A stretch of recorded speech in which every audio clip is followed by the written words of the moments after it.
people play armchair psychologist, outwardly ridiculing the president's physicalities, his mental state, calling him names that you wouldn't want your children to call people on a playground.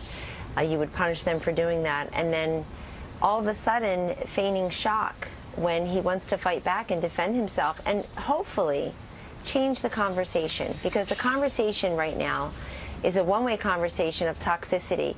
A lot of these people on TV do not criticize his policies. They do not criticize his actions and his beliefs.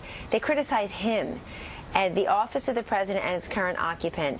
And right behind me in this White House, the president every single day is fighting for all Americans, including America's women, millions of whom do not have health care, millions of whom are looking for jobs, millions of whom are one paycheck away from economic desperation. He's here to help them. It doesn't get covered. We did a little analysis last night at my behest, 160 tweets in the month of June by the president.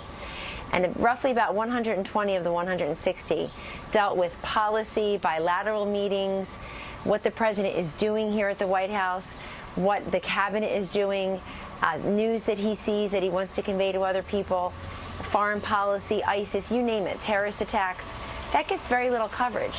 What gets coverage is these cherry-picked social media uses, whereas the president is conveying his ideas and his policies to the American people through his vast social media platform, because the middleman can't be trusted to connect Americans with the information they need. I do not like the way the president is spoken about for hours upon hours upon hours. I think it's really corrosive for the body politic, and it is also it also just denies people information. You know, you saw the network studies. You've covered it on your show, and I want to repeat it again in the context of this conversation, ladies and gentlemen. From May 17th to June 20th, according to the Media Research Center, the network spent 353 minutes on Russia, FBI, Comey. This fantastical charade where there's no proof of anything, where you've got Obama administration officials now saying it didn't change a single vote. There was no evidence of collusion. But 353 minutes. You had less than a minute on tax reform, less than 5 minutes on jobs, less than 3 minutes on infrastructure, maybe 17 big total minutes in 5 weeks' time in network coverage on health care. What do you think affects most of America, including, if not especially, America's women? What a couple of people on TV want to say about the president as insults and innuendo and questioning his fitness for office, or what he's doing for those women on policy. And we come to work here every day, a lot of women, and we believe in what this man is trying to do for America, and we're here for those reasons.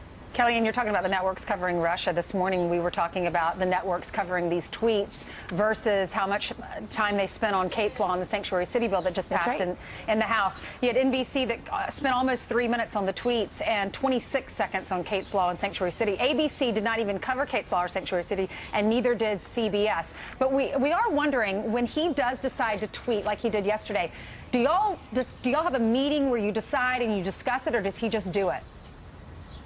Well, the president is able, I mean, he's the one who controls his social media platform. He reaches 100 million people, as I understand it, through these various social media platforms, he tells me.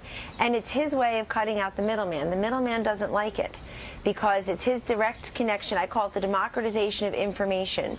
And often, I want to repeat, often it is the case that the president is using his social media platform to tell the veterans that they now are seen as one patient across the DOD and the VA, to tell them they have a hotline here at the White House they can call 24/7. He's telling Americans that after 7.5 years of Obamacare, lying to people about keeping their plans, keeping their doctors, forcing 20 million people to opt out of Obamacare, 6.5 million to pay a tax to the IRS instead of going on there, telling people 83 insurers have left the exchanges, 19 of the 23 co-ops have failed.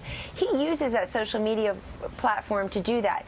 And speaking of Kate's Law, less than 2 days ago, right here behind me at the White House, we had those parents of the children who were murdered by illegal aliens who had multiple deportations, multiple felony convictions in many cases. They came here as profiles encouraged, and one mother sat there and said her only child had been murdered and that she wants action. She sees this president as a man of action. You think she's worried about how people insult him gratuitously. You think she cares about just the raw comments that come out of some people's mouths? She cares about action so that no other mother ever has to suffer the unspeakable loss that she has suffered. Kellyanne, how do you respond to the sexism claims? They're saying that he's sexist by going after Mika. As a woman, how do you respond to that? As a woman who knows him and works for him, I'm very pleased at how he treats women in this workplace, the White House. I'm a mother of 4 small children, 4 school-age children. His daughter has children. His two daughters and his wife are 3 of the strongest, most intelligent, most courageous women I've ever met, and they're all willing to be public servants at this point. Tiffany, of course, is in law school. Here's somebody, Donald Trump is somebody, I go by what people do, not what people say about them. This is a man who for decades has been elevating women to the highest positions. He took a chance on women in real estate in Manhattan when no one else would, when it was really a man's game. And ever since then, he's been elevating and promoting women at the Trump Corporation, the Trump campaign, certainly, the Trump cabinet, the Trump White House. This is a man who's doing what he can do on behalf of America's women. Look, we inherited a big mess. We have people, we have millions of women without jobs, millions of women without health care, millions of women worried about the advance of ISIS around the globe, and millions of women who rejected a woman for president because they felt this man spoke to their concerns. And you know, it's really rich and really something to hear about claims of sexism. I have kept my mouth shut under never-ending assaults on me based on my gender. I have kept my mouth shut. I've had to explain to crying children why total strangers or people who used to pretend they were nice to us would say the things about their mother based on her gender that has the grounding in nothing. But you know what? I'm here for a bigger purpose. None of us are here for us.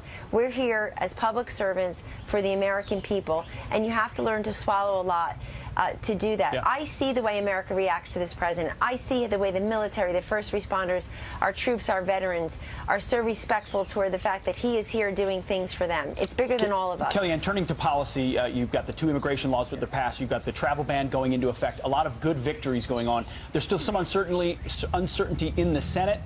They're still hoping to get to a deal. We had the president tweeted this morning that, hey, if they can't reach a deal, maybe you split it up and you do a clean repeal first, which the Senate has voted for once already, and then you do the rest later. Where's the White House right now on repeal and replace? That's a very strong possible alternative strategy, Pete, and because we know in the 2015 bill that all but one Republican senator did vote for certain items that are in this legislation as well.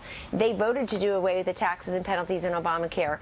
They actually allowed, as I read it, very little, if any, Medicaid expansion going into 2018. The current bill increases Medicaid funding over the next decade by $71 billion. And so there are a lot of principles there, the HSAs that they voted for.